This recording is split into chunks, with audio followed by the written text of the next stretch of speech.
Je te laisse, maman, je suis arrivé. Gros bisous, au revoir. Thank you, sir. À mon arrivée à Moscou, j'ai été accueilli par mon amie Anna, la compagne de mon pote Alessandro, pour partir en Pologne à cause d'un problème de visa. Hello, Anna.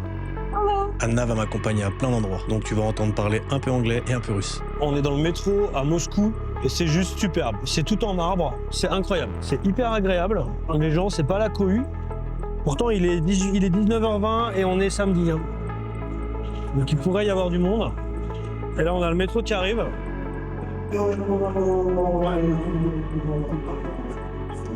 Franchement, c'est hyper stylé. Donc là, je suis avec mon amie Anna, mais elle parle anglais, donc c'est un peu compliqué de faire un vlog si on doit le faire en anglais, en français. Je préfère faire les parties juste en français pour expliquer. Et c'est hyper bien fait. Elle m'expliquait que c'est le vieux métro qui va être changé, il est un peu vieux. Comptez les stations après, et la station qui arrive clignote. Donc du coup, c'est trop bien. Celle qui clignote, c'est la prochaine. Et c'est assez cool. Donc là, il y a un truc qui est génial à Moscou. C'est comme tu vois, c'est circulaire. Du coup, tu as le premier cercle au milieu, c'est le métro. Et le grand rouge, c'est un RER en haut. Et c'est beaucoup plus rapide quand tu dois aller tout en bas, c'est beaucoup plus rapide de prendre le RER, de faire tout le tour, que de prendre le métro en fait. C'est vraiment tentaculaire. C'est hyper bien fait.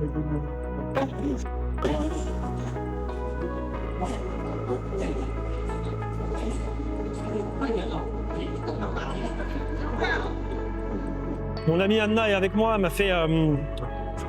m'a fait une petite carte comme ça là. On m'a acheté une petite carte. Du coup, avec ça, en gros, c'est un pass Navigo, mais ça se prend en 2 secondes et tu le recharges. Donc c'est strictement la même chose, sauf que ça fonctionne du premier coup. On sent beaucoup plus de sérénité dans le métro.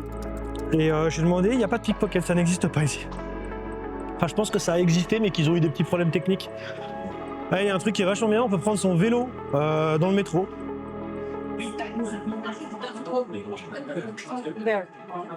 Ah, on n'était pas du bon côté, mais on va trouver.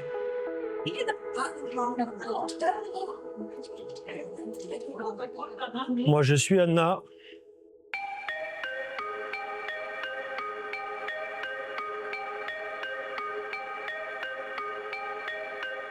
L'architecture est quand même extrêmement belle. Waouh! Donc, je suis un peu comme un touriste qu'on emmènerait à la Tour Eiffel.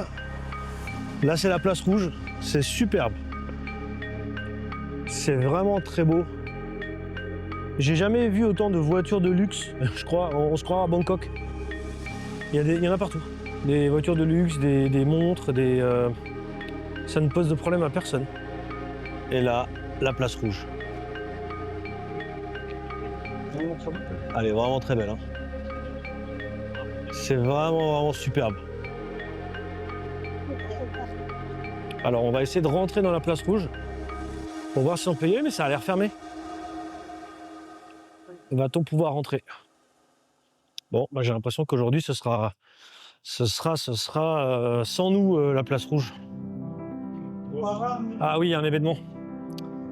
Genre un événement type 14 juillet qu'ils sont en train de faire à mon avis. No, I'm sorry. It is closed, but I didn't know. Maybe because it was a parade dedicated to this Victory Day.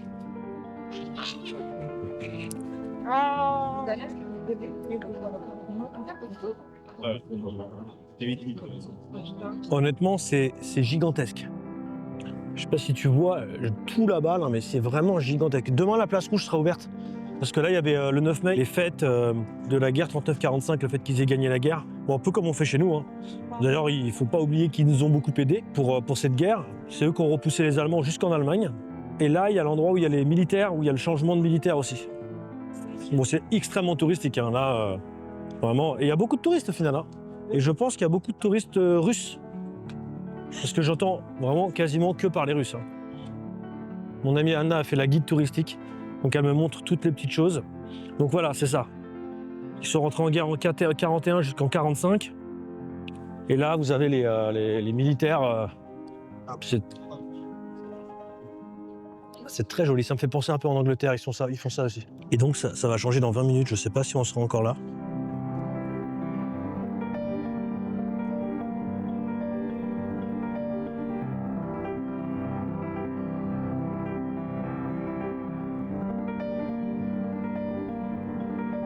vous avez une université. Juste à côté de la place avec les chevaux, là. Je suis vraiment au même endroit. Donc là, vous avez une superbe place. Encore une fontaine incroyable. Hyper propre, rien à dire. Et juste à côté, vous avez une librairie, une énorme bibliothèque. Une énorme bibliothèque. Et on va aller voir le Bolchoï, qui est quelque part par là. La météo est quelque peu menaçante, mais bon, on va s'en sortir. Mais il y a vraiment beaucoup de choses à voir ici, c'est très joli. C'est très très joli, les gens sont agréables, très calmes. Après, les Russes ne sont pas des grands parleurs, hein. Pas des grands causeurs comme les Européens, les Italiens, les Français, les Espagnols. Ah, c'est vraiment sympa. Mais c'est vraiment tellement propre, on a l'impression que ça a été fait hier. Ce bâtiment-là, c'est le Four Seasons, et c'est Staline qui l'a fait construire. Et à l'époque, ils avaient tellement peur de lui, et ils ont validé un design. Comme tu peux voir, à droite, il y a un design, et à gauche, il y a un autre design. Et en fait, il a validé les deux. Qu'en fait, ils ont fait un design à droite, différent de gauche, parce qu'ils avaient trop peur de lui demander de choisir tellement il était tyrannique. C'est la fontaine de la place Manez Navarre, dominée par la coupole en verre du dôme du globe de la Terre, souvent appelé Dôme du Monde. Ça a été créé dans les années 90 lors de la rénovation de la place. Le dôme recouvre le centre commercial souterrain. Sur le dôme de verre, on peut voir une carte du monde en mosaïque qui s'illumine la nuit. Et la statue au sommet, elle représente Saint-Georges terrassant le dragon, symbole de Moscou. On le retrouve aussi sur le blason de la ville. Et pour la symbolique, le globe représente la Terre et les statues de Saint-Georges incarnent la protection de Moscou et de la Russie contre le mal. Là, on se croirait vraiment à New York. Les taxis jaunes, l'architecture un petit peu, comment dire, j'ai pas envie de dire de bêtises en fait. L'architecture, on va dire tout court. Mais vraiment, on se croirait vraiment dans une ville américaine. Ouais. C'est vraiment très stylé.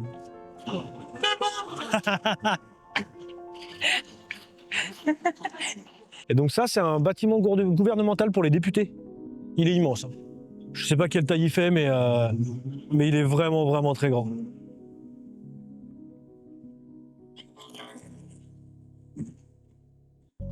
Et donc là, tu as le Bolchoï, de loin pour l'instant.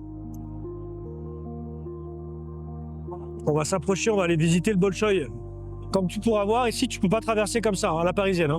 Parce qu'il y a 1, 2, 3, 4, 5, 6, 7 voies, et dans l'autre sens, il y a 2 voies de bus, je crois.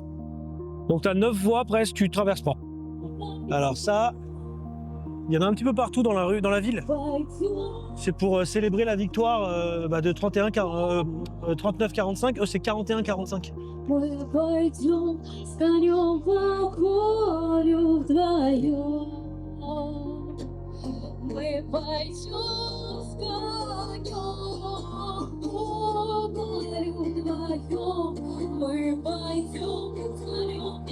Il fait pas beau très longtemps en Russie, donc du coup les bécanes là, il fait beau, elles sortent.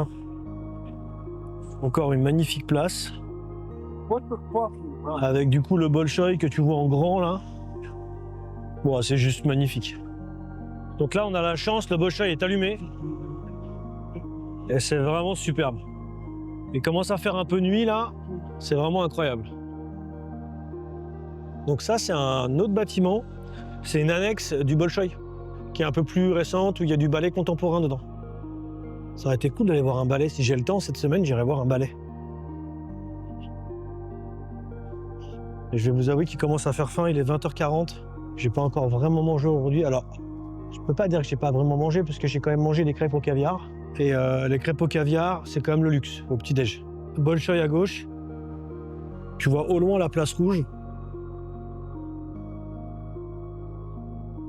C'est très très joli. Waouh, on a le droit aux lumières en direct. Anna me dit, je vais t'emmener dans une petite rue. Donc, very tiny, elle me dit. Voilà la petite rue pour elle. Donc la rue, clairement, elle fait 15 mètres de large, hein, pour voir 20.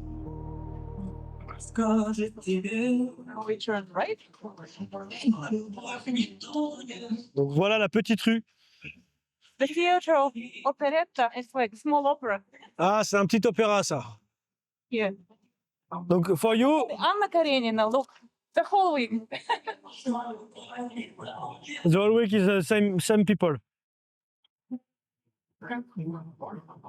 Donc, for you is a tiny sweet. This one is middle. Tiny will be Ah, ok, it's a middle. here. Ça va. Je pensais que c'était ça la petite rue. Oh, like that? Waouh, on se croit à Noël. It's Christmas? No, it's like normal illumination. Voilà, ça c'est les émissions de normal de l'année en fait. C'est tout le temps comme ça. Ouais, c'est vraiment très très beau. Hein. Donc tu as des petits restaurants sur les côtés, petites cafétérias. C'est blindé, on est samedi soir. Pour réserver une table, on a mis beaucoup de temps. Mais on a réussi. Et normalement, on mange dans un restaurant russe. Donc on va bien manger ce soir. Qui est ce monsieur? Prokofiev, composer. He's having his partitura purchased like this. Yeah, Prokofiev Museum, so the one who loves music. Ah d'accord, ça c'est le musée Prokofiev. Donc c'est pour ça qu'il y a une statue devant. Donc là, tu as plein de petits restaurants à la mode. Hello! Et donc nous arrivons dans un restaurant. Hello! Hello! C'est un restaurant russe et j'ai très faim.